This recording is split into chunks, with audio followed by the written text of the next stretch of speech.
Good morning, good afternoon, good evening, whatever time you're watching this. Today we're going to be discussing something just a little bit different, which is the Black Death Plague, a pandemic that swept across the world and killed millions. Before we start, I just wanted to mention this beautiful new bit of art that I have. It's from Crips and Cobwebs on Etsy. They custom made it for me and I love it. I'm also wearing a top from Rowan Elizabeth Art on Etsy.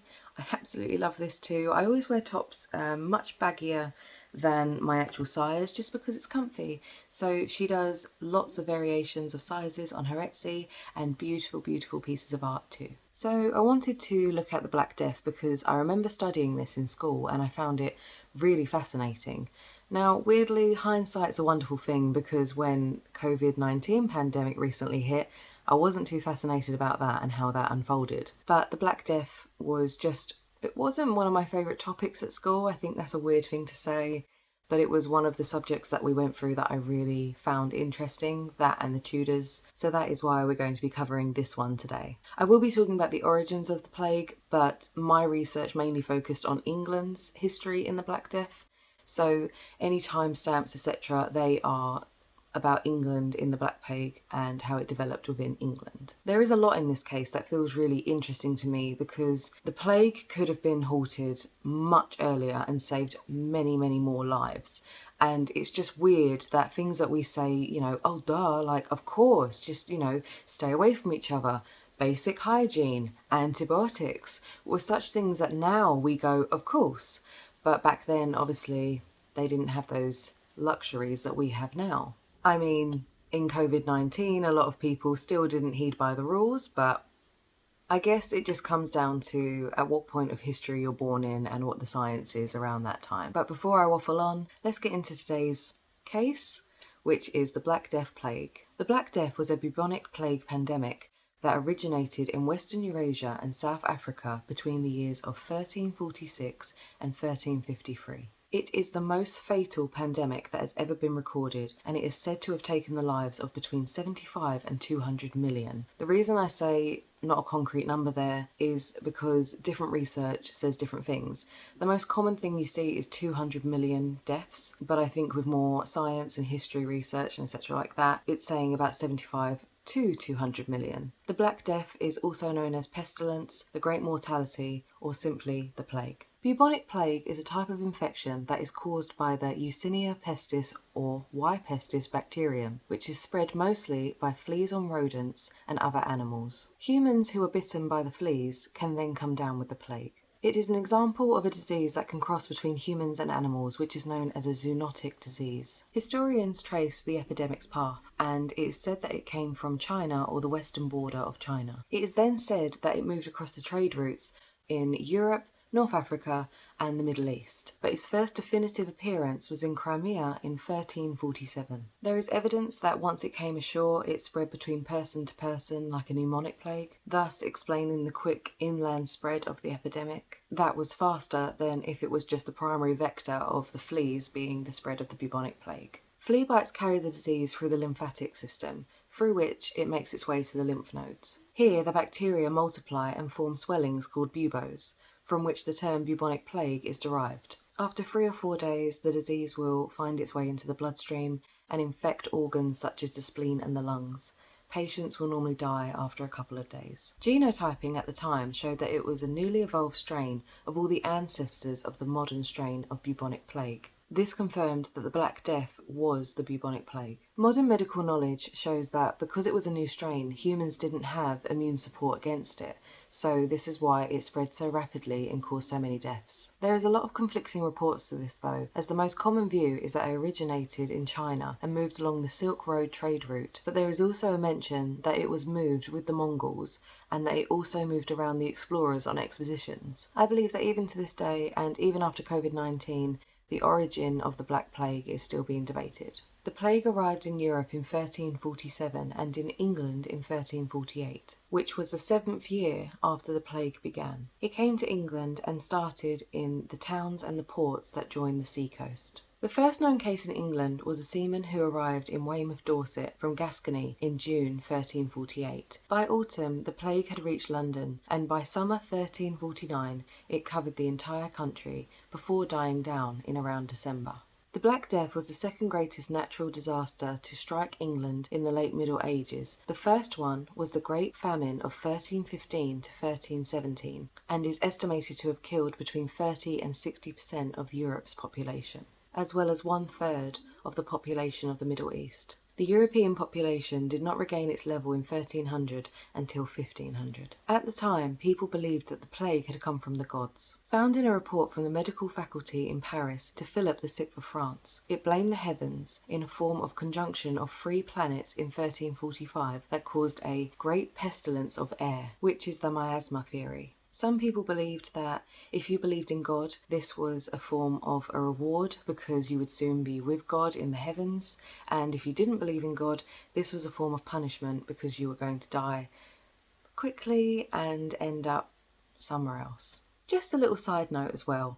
How freaky is this art to you that was made in those times? I find it really eerie. I know art has come a long way, but back then this was normal art, and these paintings and pictures must have been around for people to see, and I just find them so creepy. I might be alone in this, but let me know what you think. So let's talk about the transmission of the plague, and doesn't this feel very familiar? The first way of transmission was bad hygiene. So we know that England before the 19th century was incredibly dirty, especially before Florence Nightingale installed her better healthcare in the hospitals. But England was filthy. Now in the research, I knew that England was always very, very dirty, but I didn't know that a lot of Europe was as well. And in France, they actually named street names after the word shit. So the French word for shit is merde. So a lot of street names would have merde in the title.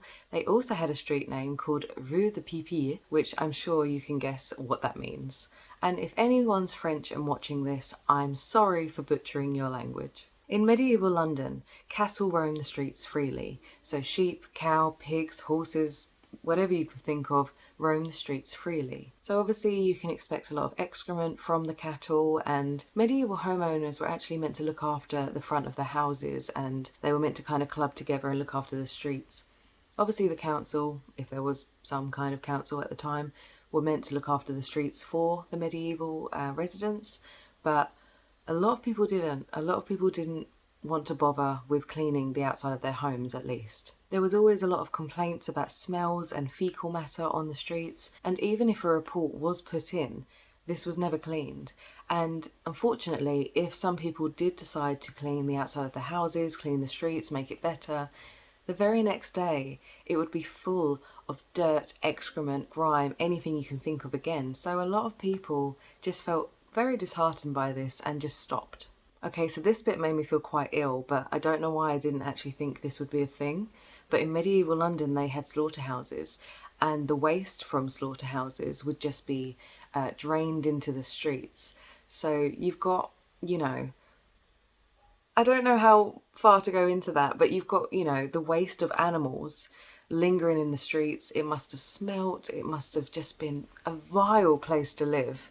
So there was that too. It's also, having blood, etc., linger out into the streets. It's also, as we know now, incredibly dangerous. That must have caused so much illness and infections on its own, let alone with the bubonic plague coming in. But no one knew about this. No one knew about the science of disease.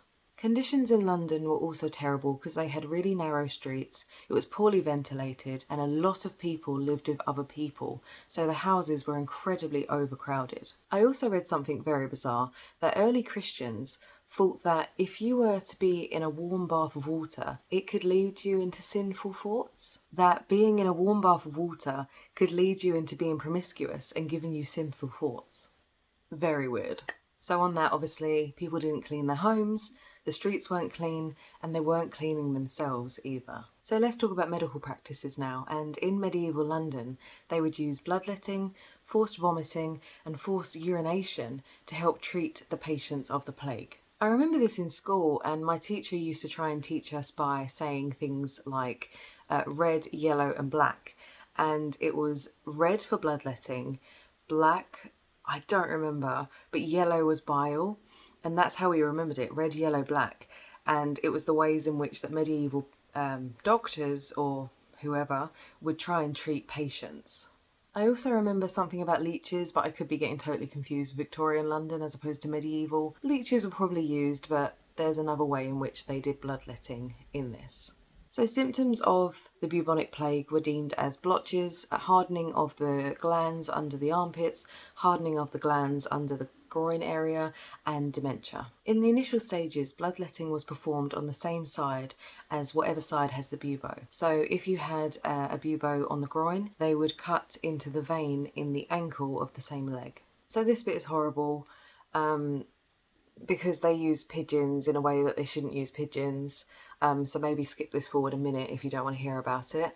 But basically, they would use a pigeon feather to cut open the white growths of the buboes. If the growth then turned black, the doctor would cut open the pigeon and place it onto the wound in hopes that that would cure the disease. I don't know when bird flu was a thing. I feel like it's always been around and it was probably more of a thing back then. But that surely couldn't have helped anyone. I didn't see any research that this actually cured anyone or helped anyone, but this is what they did. I think as well it was like baby pigeons and pure white pigeons, which I presume would be a dove, but I don't know. They used birds and they used their feathers to prick open the wounds, and they used the bird itself to try and help the wound if it turned black. So I do have a teddy. Obviously, plague doctors weren't as cute as this, but it's a good reference point. And I have pictures as well of actual plague doctors. But basically, plague doctors would wear a beak-type mask because they believed that the plague was airborne. In fact, they believed that the plague spread by miasma, which is a noxious form of gas. When plague hit a community, every aspect of life was turned upside down, from relations within families to its social, political and economic structure. Theatres emptied, graveyards filled, and the streets were ruled by terrible corpse bearers whose wagons of death rumbled night and day. The bubonic plague wasn't a new type of plague. It in fact had been around for centuries, but this one really hit people on a really grand scale. Patients would develop fever, chills, abdominal pain. They would also sometimes develop bleeding on the skin, which would then move into their vital organs. Skin and other tissues on the body did sometimes turn black, and the most common signs of this was on the fingers, the toes and the nose. The black in Black Death was to be symbolic because at the time the word black was to deem anything bad. So in religious culture, the devil was associated with black.